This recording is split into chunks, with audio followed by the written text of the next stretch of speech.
Phimosis basically কথাটার আক্ষরিক অর্থ হচ্ছে আমাদের পেনিস বা লিঙ্গের সামনের চামড়া, যেটাকে ফোরস্কিন তুমি বললে, সেটা যদি না খোলে, যদি সেটা টাইট হয়ে লেগে থাকে, তাকে ফাইমোসিস বলে। মা কমপ্লেন করবে যে বাচ্চা যখন পেচ্ছাপ করছে বা ইউরিন পাস করছে তখন পেনিসের বা লিঙ্গের ডগাটা বেলুনের মতন ফুলছে। এটাই 95 মাদারের কমপ্লেন থাকে।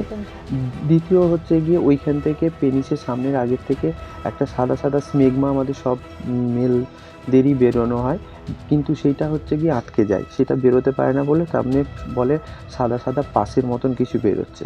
নিজে থেকে ভাবছে চামড়া খুলছে না বলে তেল দিয়ে বা অনেক সময় অনেক কিছু মলম দিয়ে টানাটানি করার চেষ্টা করে, সেটার ক্ষেত্রে হচ্ছে গিয়ে কোনো লাভ হয় না, বরঞ্চ সেটার ক্ষেত্রে বিপদই বাড়ে। আজকাল বাচ্চা ছেলের ফোরস্কিন নিয়ে অভিভাবকরা বেশ চিন্তিত থাকেন। এটা কি স্বাভাবিক নাকি এটা ফাইমোসিসের লক্ষণ? এই ফাইমোসিস আসলে কি, এর চিকিৎসা কি রয়েছে, এটা প্রতিরোধের উপায় কি রয়েছে, এই সব কিছু নিয়েই আমাদের আজকের আলোচনা। নমস্কার, গৌরীদেবী হসপিটালস থেকে আমি মৌপ্রিয়া এবং আমাদের সাথে আজ রয়েছেন গৌরীদেবী হসপিটালসের পিডিয়াট্রিক ডিপার্টমেন্টের associate professor doctor Sankha Subhra Ganguly sir. Sir, আপনাকে অনেক অনেক স্বাগত। নমস্কার, আমি doctor Sankha Subhra Ganguly, associated professor of Gouridevi medical college, department of pediatric surgery. Sir, প্রথমেই জানতে চাইবো এই ফাইমোসিস জিনিসটা আসলে কি? হ্যাঁ, অ্যাকচুয়ালি বাচ্চাদের যদি বলা যায় তাহলে সবচেয়ে এখন সার্জিক্যাল রিলেটেড বাচ্চাদের খুব কমন ডিজিজ হচ্ছে এই ফাইমোসিস। ফাইমোসিস বেসিক্যালি কথাটার আক্ষরিক অর্থ হচ্ছে আমাদের পেনিস বা লিঙ্গের সামনের চামড়া, যেটাকে ফোরস্কিন তুমি বললে, সেটা যদি না খোলে, যদি সেটা টাইট হয়ে লেগে থাকে, তাকে ফাইমোসিস বলে। এই ফাইমোসিস সবসময় যে প্যাথোলজিক্যাল হয় তা নয়, প্যাথোলজিক্যাল বা অ্যাবনর্ম্যাল হয় না, ফিজিওলজিক্যালও হয়। আর্লি উইকস যখন বাচ্চা বা প্রথম দিকে, জীবনের প্রথম দিকে কারোরই চামড়া খোলে না, তখন সেই ক্ষেত্রে নয়। আমি পরবর্তীকালে বলছি যে কোনটা ক্ষেত্রে প্যাথোলজিক্যাল বা ফিজিওলজিক্যাল কোনটা বলবো, কোনটার ক্ষেত্রে কী কী লাগে। তবে এটা বেসিক্যালি এখন খুব কমন একটা রোগ। কোন বয়স পর্যন্ত এটাকে স্বাভাবিক ধরা হয়? এটার কোনো বয়স বা সময়সীমা কিছু নেই।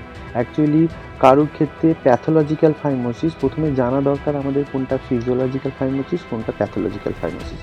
ফিজিওলজিক্যাল ফাইমোসিস মানে এমনি চামড়াটা খুলছে না কিন্তু তার কোনো কিছু অসুবিধা নেই, কিন্তু চামড়াটা কবে খুলবে জেনারেলি দেখা গেছে একটা ডিকটাম, মানে আমাদের পেনিসের বা লিঙ্গের প্রথমের অংশটাকে গ্ল্যান্স পেনিস বলে, তার 2/3 মোটামুটি, জেনারেলি 1/3 করলে 2 বছরের কাছাকাছি, 2/3 যদি দেখা যায় সেটা হচ্ছে গিয়ে 3 থেকে 4 বছরে দেখা যায়, জেনারেলি 5 ইয়ার্সের মধ্যে পুরোটা দেখা যায়। কিন্তু এর মানে এই নয় যে 5 বছর পর যদি না খুলে তাহলেই সেটা হচ্ছে প্যাথোলজিক্যাল হয়ে যাবে, আর যদি 5 বছরের আগে যদি সেটা বন্ধ থাকে, খোলা থাকে, তাহলে সেটা হচ্ছে ফিজিওলজিক্যাল হয়ে যাবে। বুঝতে পেরেছো? এটার কিছু কিছু সাইন সিমটমসের উপর ডিপেন্ড করে যে কোনটা আমরা ফিজিওলজিক্যাল ফাইমোসিস আর প্যাথোলজিক্যাল ফাইমোসিস। এবার ফিজিওলজিক্যাল অ্যান্ড প্যাথোলজিক্যালের বেসিস করেই আমরা তাকে রোগটাকে ডায়াগনোসিস করি। কোনো সময়সীমা নেই যে এই সময় এটা খুলে যাবে বা এই সময় খুলবে না। এই ফাইমোসিস হলে মানুষকে, মানে বাচ্চাদের ক্ষেত্রে কি কি সমস্যার সম্মুখীন হতে হয়? হ্যাঁ, এবার এই প্যাথোলজিক্যাল ফাইমোসিস যদি হয় কাকে আমরা তখন ভাববো প্যাথোলজিক্যাল ফাইমোসিস, সেইটা এই কোশ্চেনটা তুমি এবার করলে।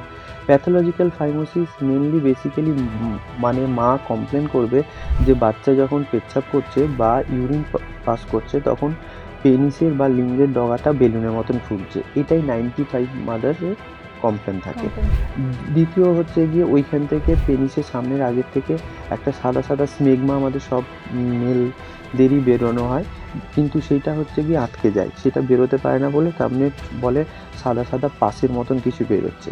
3 নম্বর জিনিস হচ্ছে গিয়ে বাচ্চা জবে থেকে পিডিয়াট্রিক সার্জনকে দেখাতে আসছে, স্টিল সেই ডেটটা অবধি জন্ম থেকে যদি একবারও হচ্ছে গিয়ে কোনোদিনও বাচ্চার পেচ্ছাপের ইনফেকশান বা জ্বর জ্বালা নিয়ে ভর্তি হয়েছে, নিয়ে কোইন্সিডেন্টলি বেরিয়েছে পেচ্ছাপের ইনফেকশান হয়েছে, বা ইউএসজি করিয়েছে বা পেচ্ছাপের পরীক্ষা করিয়েছে, ইউরিন পরীক্ষাতে এক্সাম রিপোর্ট এসেছে যে ইউটিআই আছে, তাহলে সেইগুলোর ক্ষেত্রে সেটা প্যাথোলজিক্যাল।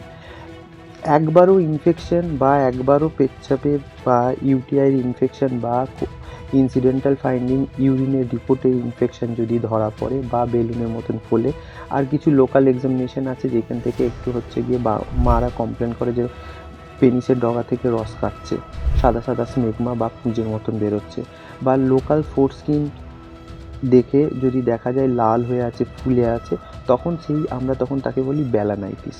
বুঝতে পেরেছেন? এই ব্যালানাইটিস কথাটার মানে হচ্ছে ফোরস্কিনের বারবার ইনফেকশন হওয়ার জন্য সেটাকে ব্যালানাইটিস বলা হয়। সেই ক্ষেত্রে এটা প্যাথোলজিক্যাল ফাইমোসিস, সেই ক্ষেত্রে আমরা অপারেশন করতাম। সব ফাইমোসিস কি অপারেশনের দরকার? না, সব ফাইমোসিস অপারেশন দরকার নেই।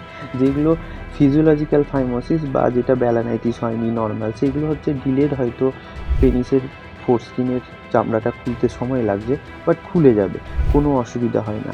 কিন্তু যে ক্ষেত্রে হচ্ছে এই যে আমি এক্সাম্পলগুলো দিলাম, যে পয়েন্টগুলো, যে মা যদি এসে কমপ্লেন করে বেলুনের মতন ফুলছে, বা বারবার রেকারেন্ট ইউটিআই বা পেচ্ছাপের ইনফেকশান হচ্ছে, বা পেচ্ছাপের ইনফেকশানের রিপোর্টে বেরিয়েছে, জ্বর হয়েছে, বা বাচ্চা পেচ্ছাপ করতে গেলে প্রচণ্ড কাঁদছে, দ্বিতীয়, বা পেচ্ছাপ আটকে গেছে, বা ওই লোকাল এক্সামিনেশন করতে গেলে দেখা গেছে সাদা সাদা হয়ে গেছে, সেটাকে বিএক্সও চেঞ্জেস বলে। অনেক দিন ইনফেকশন থাকতে থাকতে ব্যালানাইটিস জেরোটিকা অবলিটারেন্স বলে একটি জিনিস হয়, সেখান থেকে পরবর্তীকালে গেলে ক্যান্সারও হয়।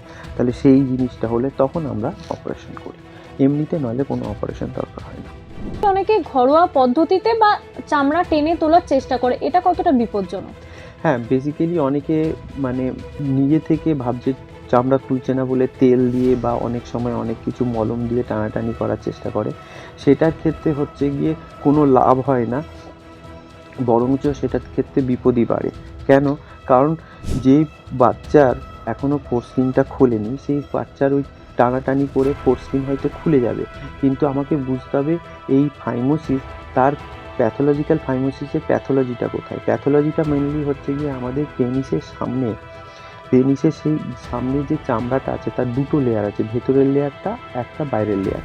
এই ভেতরের লেয়ারটা আর আমাদের গ্লান্স পেনিসের সারফেসটা প্রচণ্ড পরিমাণে শাইনি চকচকে হয়, সেটা একে অপরের মসৃণ হয়, একে অপরের সঙ্গে কোনোদিনও অ্যাটাচড হয়ে থাকে না। তার জন্য পরবর্তীকালে সেটা হচ্ছে গিয়ে ডিটাচড হয়ে যায় এবং চামড়াটা খুলে যায়।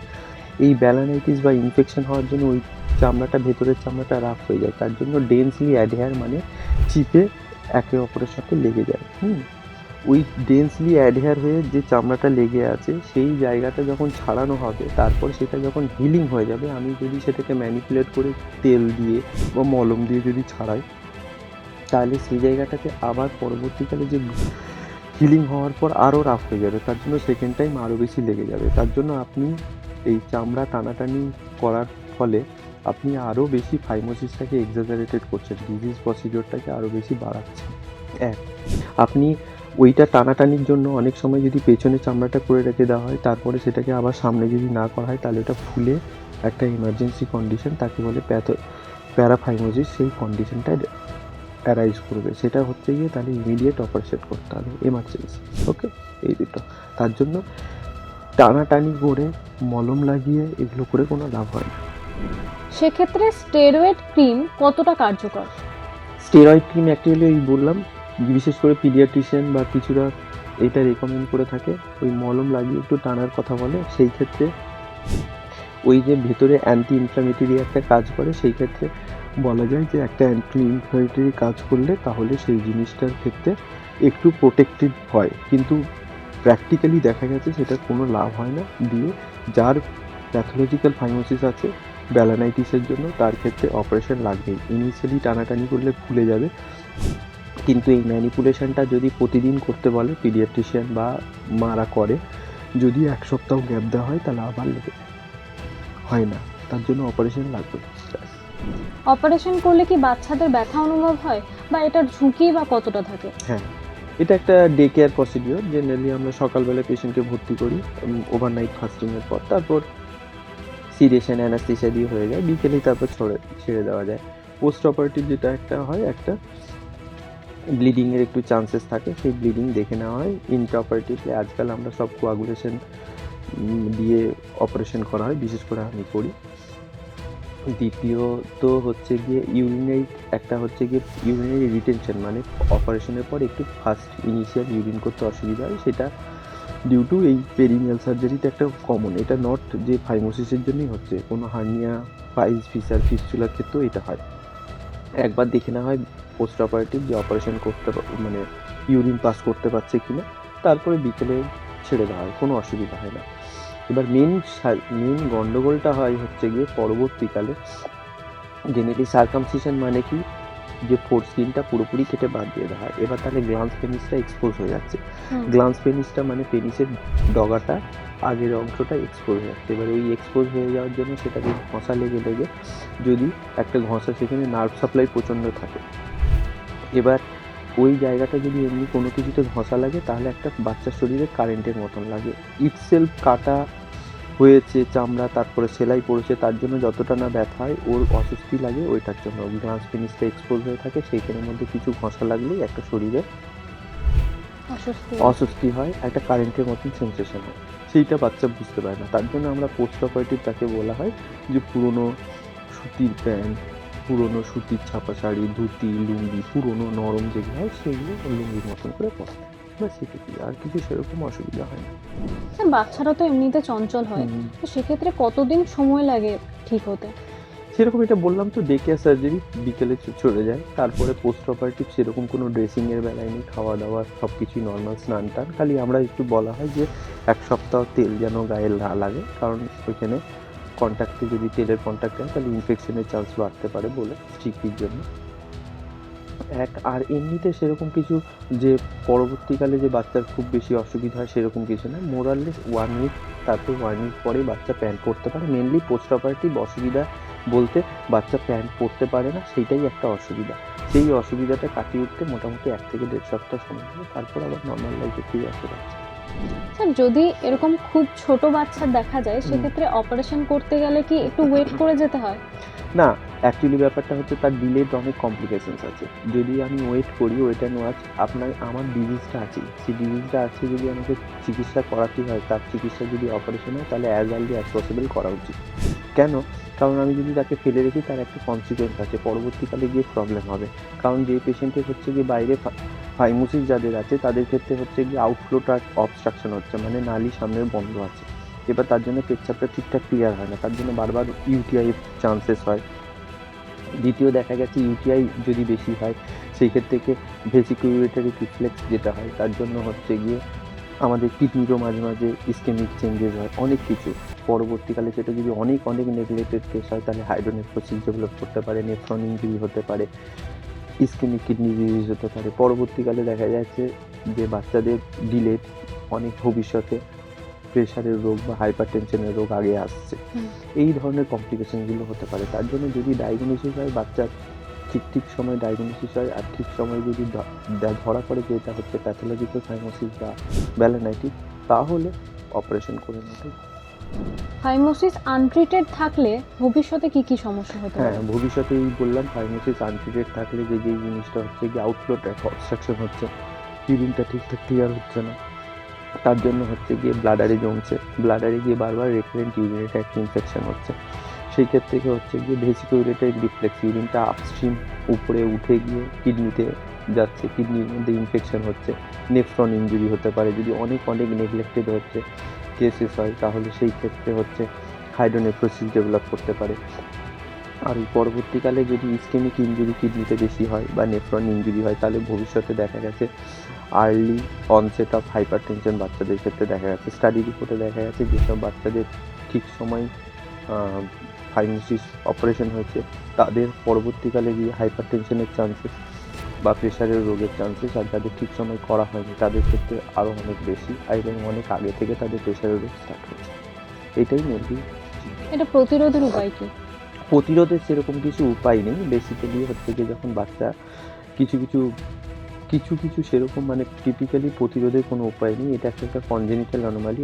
বাচ্চা আর্লি উইক থেকেই, যেমন প্রথম জন্মের প্রথম অংশ থেকেই দেখা গেছে যে বাচ্চার ফোরস্কিনটা যেটা আছে রাফ, সেটা ইনফেকশন হওয়ার জন্য, সেটা মেনলি বেসিক্যালি কিছু প্রতিরোধ করার যদি আমরা করতে পারি, সেটা হচ্ছে গিয়ে যদি আমরা যখনই দেখব যে আমার এটা সন্দেহ হচ্ছে, আমি পিডিয়াট্রিশিয়ান বা কোনো সার্জনের কাছে দেখাবো, বাচ্চাদের সার্জনের কাছে, দ্বিতীয় কথাটা, যদি বারবার ইনফেকশন হয়, পেচ্ছাপের ইনফেকশন বা তাদের প্রবণতা থাকে, তাহলে সেটা হচ্ছে গিয়ে আমি ডক্টরবাবুর কাছে দেখাবো। এই দুটো ছাড়া সেরকম কিছু প্রতিরোধের কোনো উপায় নেই। স্যার আপনাকে অনেক অনেক ধন্যবাদ। নমস্কার। আপনারা শুনলেন আমাদের বিশেষজ্ঞ ফাইমোসিস সম্পর্কে কি বললেন। এই বিষয়ে যদি আপনাদের আরও কিছু জানার থাকে তাহলে কমেন্ট বক্সে কমেন্ট করতে পারেন। আমাদের ভিডিওটি ভালো লাগলে লাইক, কমেন্ট এবং শেয়ার করবেন। আমাদের চ্যানেলটি সাবস্ক্রাইব করবেন। সুস্থ থাকুন, সচেতন থাকুন। ধন্যবাদ।